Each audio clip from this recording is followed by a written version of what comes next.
Еден од првите OpenAI тестери.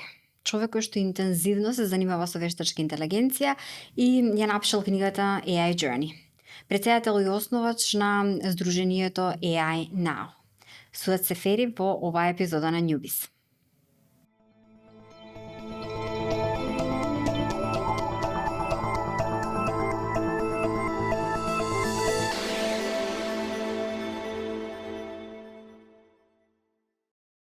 Сует, добре дојде во Newbies.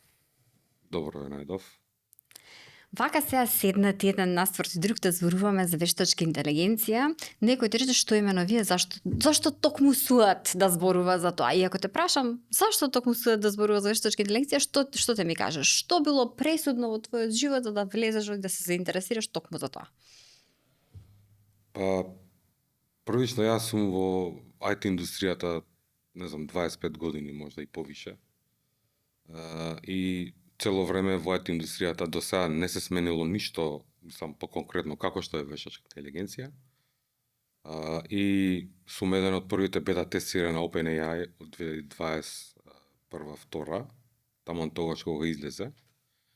И од тогаш почнав да се занимавам со ова и на тој начин навлегов во вештачка интелигенција.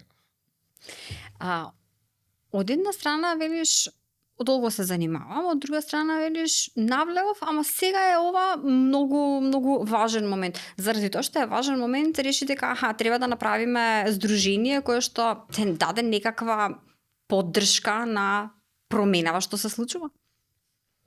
Па, ние како организација се собравме, да кажеме, во подрум.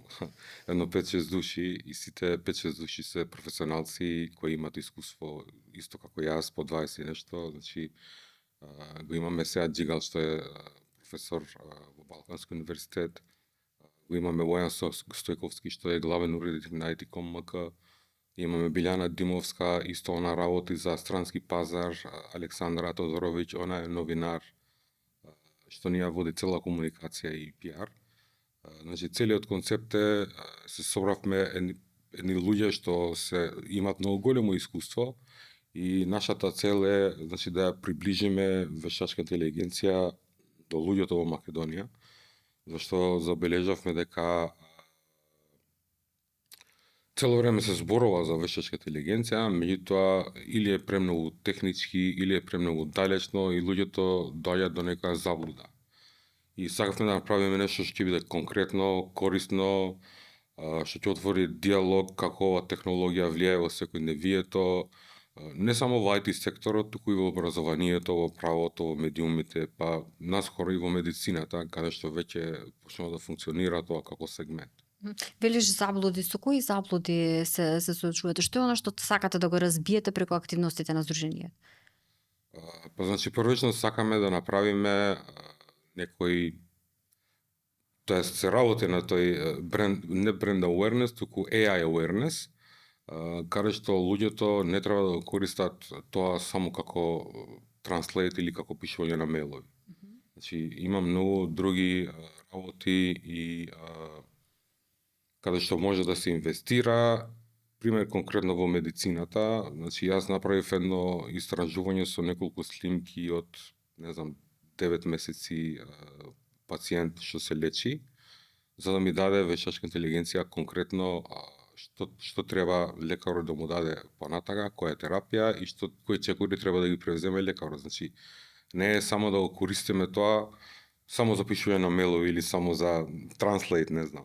Треба малце посериозно да го сфатиме тоа, затоа што вештачка интелигенција обично постоело одамна во светот, меѓутоа последниве години стана малце актуелна тема и сите светски компании почна да вложуваат и тоа почна, значи, да има голем раст во пазарот, а и во технологијата, каде што ова е една нова трансформација, не знам дали се сеќавате од времето на dial-up кога се конектиравте на интернет, па дојде трансформација до мобилни телефони, каде што немаме потреба веќе за dial-up.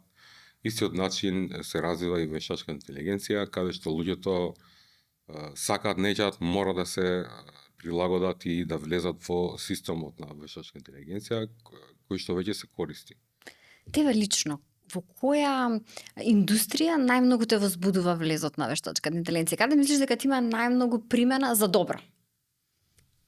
Примена за добро, значи може да има во екологијата, може да има во global warming, значи за да наоѓа решенија како светот да се справува со глобалното затоплување, за да има некој ефект, затоа што сите што моментално придонесуваат во тоа нема некој многу голем ефект. И ако се земе малце посериозно тоа, затоа што има и други алатки, не е само ChatGPT во контекст, каде што може да придонесат за тоа. Освен тоа имаме и за медицината. Правев еден ресерч исто така во UK, кога бев со едни радиолози, и имавме снимки така од 4 години снимки, значи, и моравме да направиме еден разговор со ботот, да кажеме едно 6-7 сати, затоа што треба детално секоја информација што треба да ја знае, треба да ја внесеш за да имаш конкретен фидбек за што треба да се случи понатака. Која е веројатноста дека во таков сетинг добро обучен може да замени радиолог? Исклучиво на конкретниот пример. Така, види, значи радиолозите нема да се заменат, ни работните позиции нема да се заменат. Значи вештачката интелигенција е дојдена како сојузник наш, како асистент или не знам како би го нарекол. Меѓутоа, ќе има еден мал проблем, каде што, пример да кажеме, ти си новинар и го водиш новинарството класично, како што знаеме сите. И доаѓа еден млад новинар со вештачка интелигенција, Те прошишува. Е многу подобар од тебе, реално, и тука е само таа проблематика што би можело да се случи, ако сите го кажуваат тоа дека ќе има job replacements, ова, она, нема, значи ќе има автоматизација на процеси и ќе има луѓе што се обучени со вештачка интелигенција за да бидат попродуктивни во било која компанија или сфера. Мислиш ли дека на луѓето има застрашувачка примената и се она што може да ја направи, па заради тоа чувствуваат отпор? Па, обично, значи пред да станам председател на невладината што сме отвориле сега, работев за една UK компанија исто, и таму имаше стаф од 800 до 1500 луѓе, јас бев head of department, IT department, и обично, кога јас менував нешто таму, сите се плашаа од challenge, од change. И најголемиот проблем во светот отпорноста доаѓа од стравот на што е следно. Од непознатото. Од непознатото. Тоа непознатото фактички е многу добар асистент, личен асистент, значи во животот, во работата, во секој ние веќе користиме. И новите апдейт што се на телефони од Apple, од Android, значи под автоматизам, новиот апдейт ти доаѓа, Gemini го имаш на Android, ChatGPT веќе е вклучен во iPhone, во новиот iOS. Значи мора да се прилагодиме. Сакаме, неќеме. Спомена дека не е само ChatGPT. Факт е дека, особено оние кои што малку подследуваат вести од тој свет, гледаат дека секојдневно се појавува некоја нова алатка, некоја нова примена. Дури чувствувам дека сме толку многу преплавени со информации за нови алатки и примени, што имаме чувство дека не успеваме да проследиме све, дека заостануваме во однос на тоа што го знаеме. Имаш ли некаков совет за систематизација на тоа што се појавува, во смисла што да користам, што да не користам, како да проценам брзо дали ова ми е корисно или не, за да не си го губам времето учење на некоја алатка што веројатно нема ни да ми треба. Па тоа ни е една од главните цели, значи, на невладината организација што сме освоиле, за да им дадеме на луѓето некој гајд што треба најдобро и тоа што тебе ти треба да го користиш, па ако треба и да го платиш, ќе го платиш, ама знаеш дека 50% од работата ти е завршена. Има многу алатки, најголемите алатки се ChatGPT од кога се истакна како прв во пазарот, после тоа мора да има конкуренција на секаде. Microsoft се движи малце поспоро од другите, меѓутоа е многу стабилен и Microsoft е единствена платформа што ја има интегрирано цела вештачка интелигенција во системот, каде ќе дозволува да си креираш твои персонализирани агенти да правиш што ти сакаш. Сега гледам и Google го пушти тоа во употреба многу скоро пред некој ден. Истото се случува и на Google. Значи ќе дојде моментот каде што ние кога ќе бидеме веќе систематизирани, под автоматизам тоа ќе ни биде како додатен модул и ќе ни биде секојдневие. Меѓутоа, секој сака да се пробие моментално во пазарот и затоа има многу милиарда алатки. Меѓутоа, кога нешто ние сакаме да постигнеме, нормално дека треба да истражуваме. Има алатки од типот на видео граци и слики, тие се малце поспецифични, зашто не секој од овие големите ги нуди како добри алатки. И една од целите ни е тоа, значи да во зависност од кај што ќе одиме, кај што ќе одиме и кај што ќе имаме презентација. Значи во зависност од тоа ги креираме тие презентации за да видиме и објасниме што треба најдобро пример за новинарство или за било која друга сфера. Спомена презентации, тоа е една од тактиките на асоциацијата. Планирате да имате наменски презентации за различни индустрии. Како се замислени активностите? Па ние веќе имаме и веќе функционираме на тој начин. Јас присуствував на неколку настани и еве во петок сум поканет во Универзитетот во Нови Пазар, каде што исто така во име на невладината ќе имам еден мини воркшоп, исто така ќе ја презентирам и мојата книга што е прва во Балканот напишана за вештачка интелигенција и едва ја извадив на Амазон. Значи платформи се морав да станам не знам, експерт по финансии. Зошто? Амазон бараше нешто посебно? Да. И значи ние се уште сме не знам во тие малите чекори. Оверал и светот е во киндергарден фаза, не е нешто сјајно. Меѓутоа ова е некоја маска каде што секој сака да продаде нешто, секој сака да прави нешто, а функционалноста ги имаат пример 3-4 компании што се недоминантни и тоа е тоа. Добре, имаме книгата на Амазон. И сега, ако те прашам, зошто книга во ова дигитално време, како треба да функционира, како водич, како подсетник, како што содржи за да ни биде вредна во секојдневниот пат кон усвојување на AI? Книгата е на англиски јазик и поделена на два дела. Значи, едниот дел е објаснување како вештачка интелигенција функционира. Затоа што кога има првата промоција во Шведска, токму за тоа отидов. Значи ме поканија општината на Малме, бев на прва промоција, бев во Шведска и за тоа зборував. Луѓето не знаат како вештачка интелигенција функционира overall. Значи не знаат. Тоа е првиот дел, каде што објаснува што е deep learning, што е machine learning, што е natural language processing, фактички од каде доаѓа процесот за да ти добиеш фидбек со вештачка интелигенција.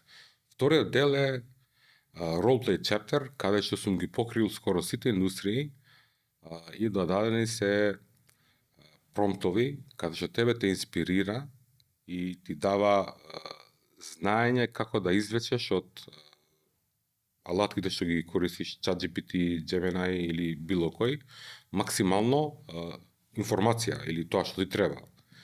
И тој дел од roleplay фактички сум го крстил за тоа што ти комуницираш со ботот и ботот ти дава информација. И ти треба да знаеш што да го прашаш за да добиеш конкретна информација.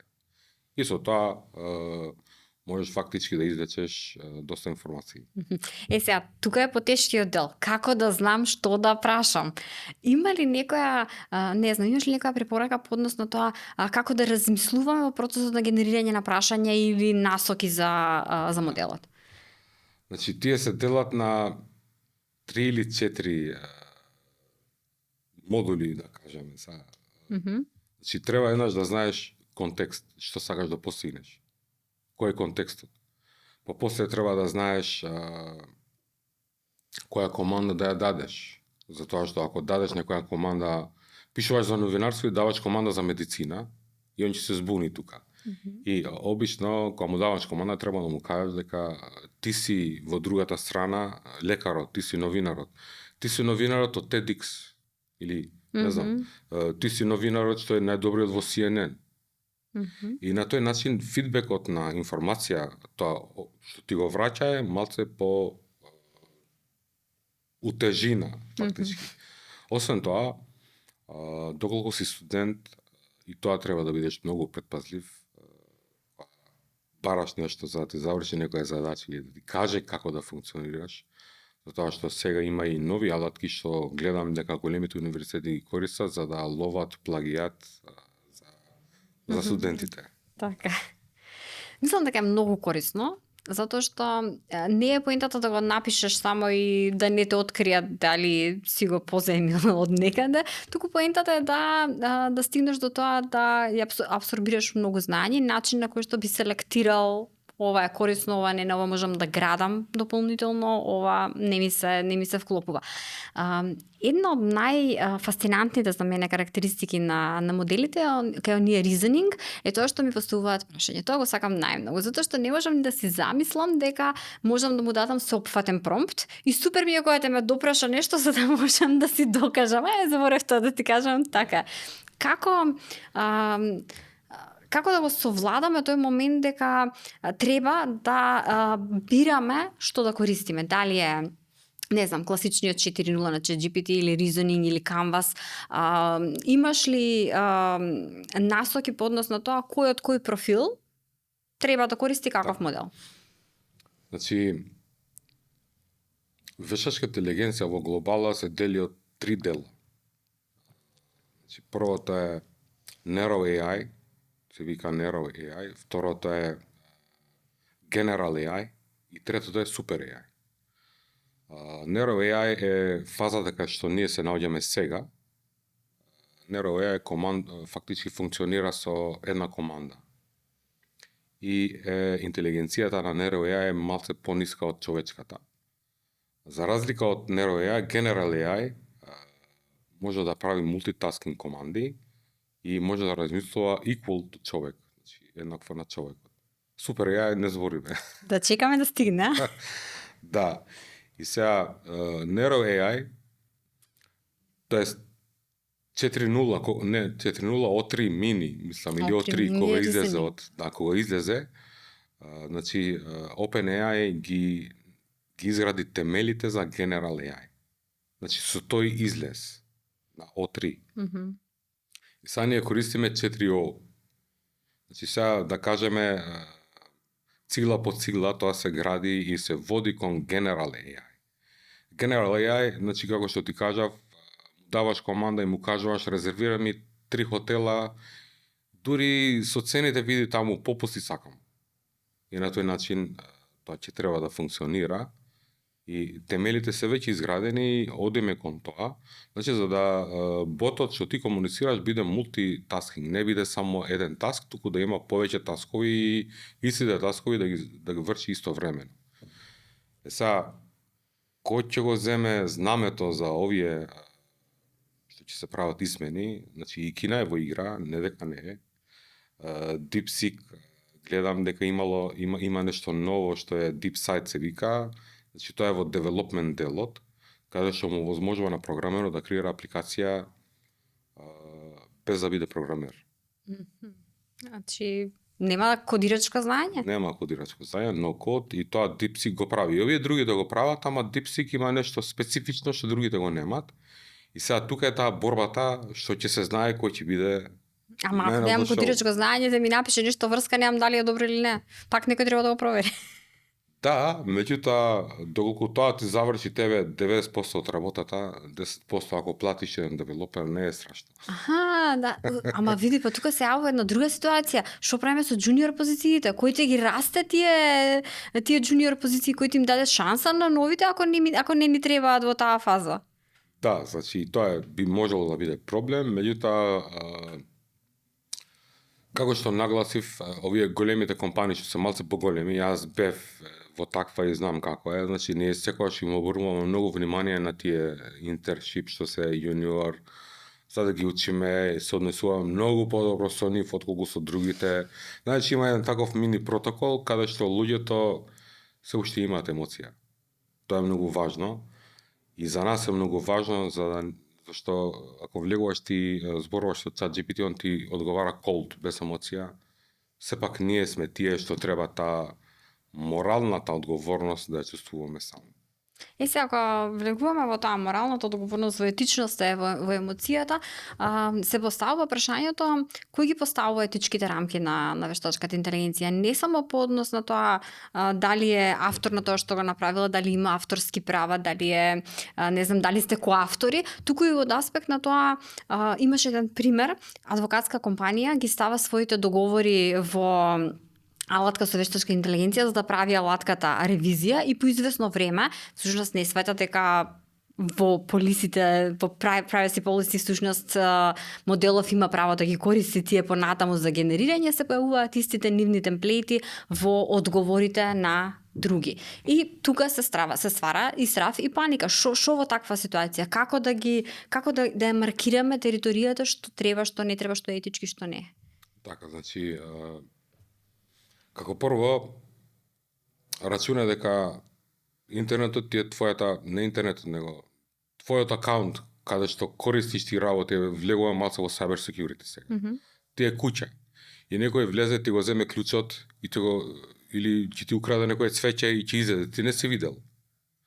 Ова функционира на тој начин, каде што колку информации му пласираш ти, он ти информации ги зема и ги користи за од тебе и им ги дава на другите. Зошто македонскиот некој се меша со бугарскиот? Сам сите сме виделе. Зашто во Бугарија малце повише се користи и информациите што ги има од Бугарија не ги дава на нас. По тоа ќе знаеш дека Македонија малце помалце го користи како алатка. Меѓутоа, кога излезе, нели, ова беше тренд со сликиве, цртаниве сега. Да, Ghibli. Да. Кога излезе тоа, никој не седна се запраша кај оди таа моја селфи слика. Знаеш, дали се продава негде? Дали се зачувува негде? Како се зачувува? И исто дел од програмата ни е да се однесуваме етички, да се однесуваме одговорно и да објаснуваме што е етика во вештачка интелигенција. Значи, ова е дел од тие малце подлабоки размислувања, затоа што младите генерации, они не размислуваат, се сликаат и сакаат цртана слика, толку. Не се прашува кај оди таа слика или кај оди тој документ. Затоа креиравме ние еден наш македонски LLM, каде што е open source и затоа е отворен, секој може да го користи. Моментално е со база само на Википедија. Има едно 6 гига, мислам дека база и функционира во контекст како другите ботови, само што на македонски јазик. И целта ни е тоа цело време, значи, да се развива, за да има информации во врска со Македонија. Во план е да, ако можеме да ги собереме сите јавни документи што веќе се јавни, за да ти кога ќе влезеш и бараш некој документ, под автоматизам го добиеш документот или податокот или информацијата или членовите на законот или било што, меѓутоа сето тоа е процес и нормално дека со тек на време ќе биде тоа. Тоа не е едно од визиите. Супер идеја, ова со документите особено, ако можеш да си поставиш во природен јазик прашање без да мора да размислуваш како ова правник би го кажал или кој киворд ова би го ми се појавило тоа што го барам, тоа е одлична идеја. Исто имаше една ситуација кај што прочитав дека некоја жена решила сите manuals, овие прирачниците од домашните апарати да си ги стави во GPT и во секоја ситуација кога има проблем да го праша за тој апарат што да направам ми таа сијаличка, топ идеја. ChatGPT, доколку го купиш таа купичката верзија, ти овозможува проекти и во самиот проект ти можеш да му кажеш како он да се однесува. И можеш да му прикачиш и фајлови, да кажеш имаш 50 документи, ги прикачуваш и ќе му кажеш од сега натака однесувај се вака и вака одговори.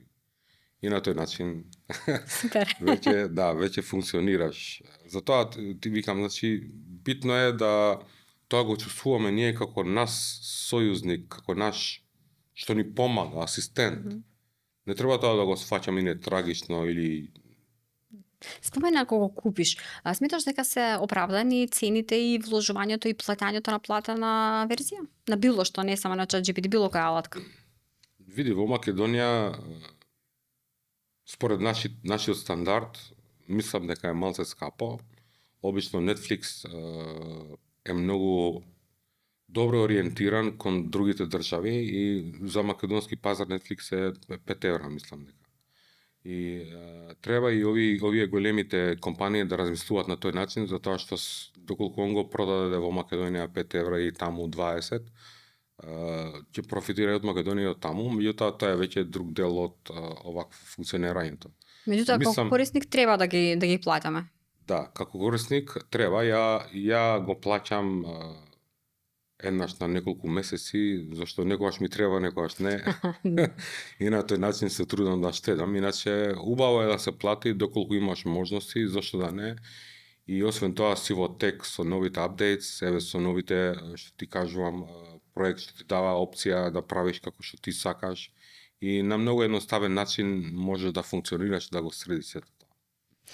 Да се вратиме на оно што е сега актуелно, неделава, се случува панел дискусија, се случува промоција на книгата на сајмот, на книга. Кажи ни детали за тие што сакаат да дојдат.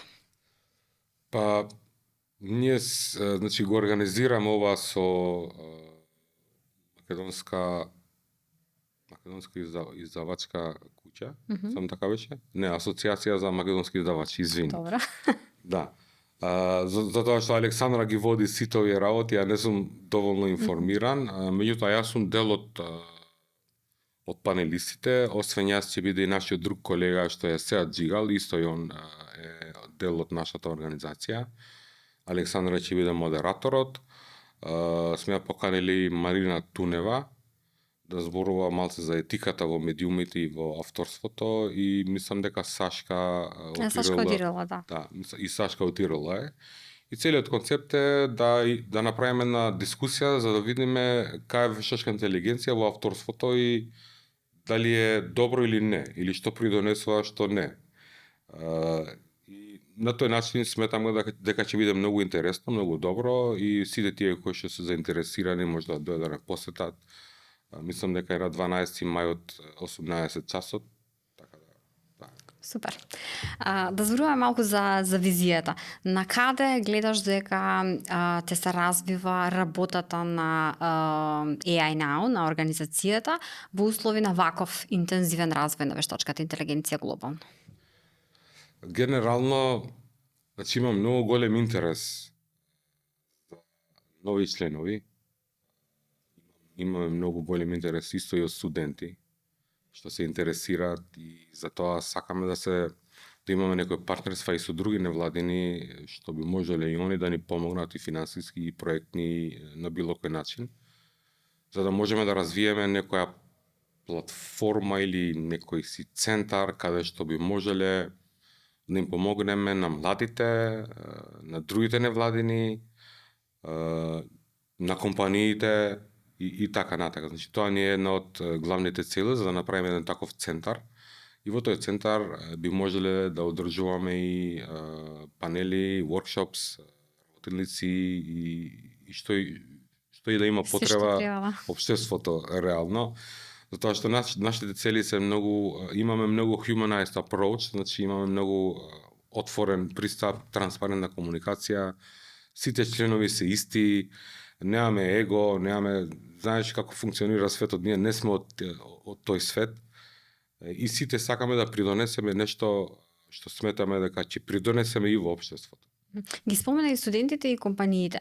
За студентите да те прашам, што мислиш дека треба да се насочат во смисла да се специализираат, да стекнат какво знаење со цел да ги пополнат идните работни позиции во AI? Така, значи како што спомнав заради логот, сега ќе спомнам за програмерот, зашто обично младите идат во програмирање во ова во она. Или во дизајн. Сега, доколку си девелопер, или си фронтенд, или си бекенд, или си фулстак, било кој од нив, значи ти мора програмерскиот јазик да го знаеш. Како што ти кажав и тебе преска, значи влегуваш, креираш една апликација и што понатака со таа апликација треба да ги имаш тие програмерски skills за да ја исцераш апликацијата до крај. Со тоа што вештачка интелигенција е тука за да ти олесни да не го пишеш кодот и 3 месеци, туку да ти го напише он за 2 сати, да кажем, или за 3 сати. И тука е целта. Мора да си скилд програмер за да креираш апликација со вештачка интелигенција. Мора да си скилд дизајнер за да креираш дизајн со вештачка интелигенција. Или мора да си скилд, да кажеме, лекар, каде што ти веќе ги знаеш системите, платформите и мора да имаш скил за да тебе ти олесни лично. Не се работи за, не знам, Не, специјател. прашањето ми беше поише од насока на позиции кои би биле, не знам, развој на модели, тренирање, хранење на моделот, тестирање и така натаму. Што е она што мислиш дека те видат нови професии токму во тој домен? Значи, големите компании веќе имаат интегрирани интерни такви модели. Јас за тоа го спомнав и нашиот модел, зашто и нашиот модел е таков, меѓутоа е open source, за да може секој да земе и да го користи. Нашиот модел е пишан на Python и фактички сите модели се пишани на Python и колку повише го храниш, толку повише фидбек ти дава.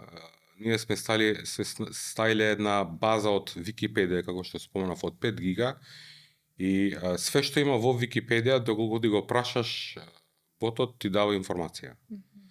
Значи, има многу технички аспекти, каде што ако сакаш да го хостираш кај тебе, треба да имаш апаратура за да го хостираш кај тебе, треба да имаш сервер рум, треба да имаш спейс, треба да имаш сервер, треба многу работи. Не може секој да го изведе тоа.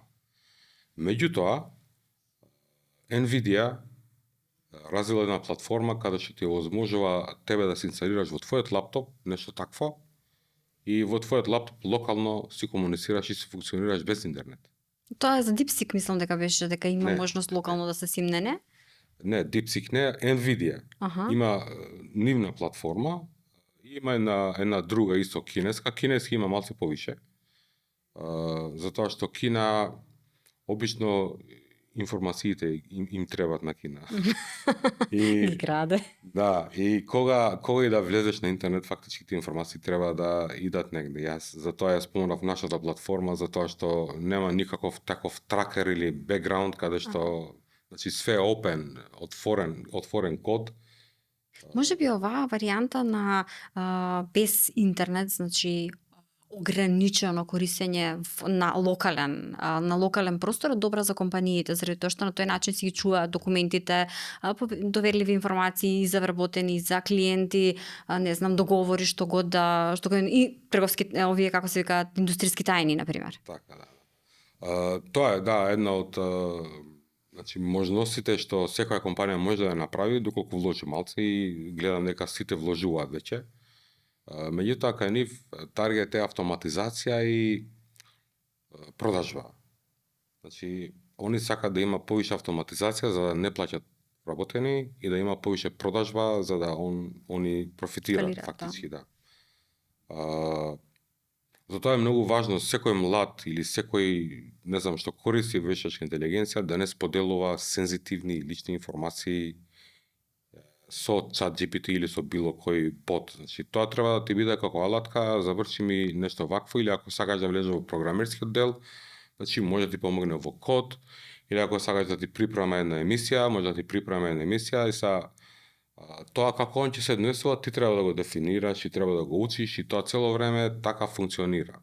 Сметам дека овие што се плаќаат имат некоја поголема приватност околу информациите, меѓутоа сепак све што е на интернет е јавно. Али за сега случај прочитете си ги правилата на користење и приватност. Да. Ти благодарам за разговорот. И тебе.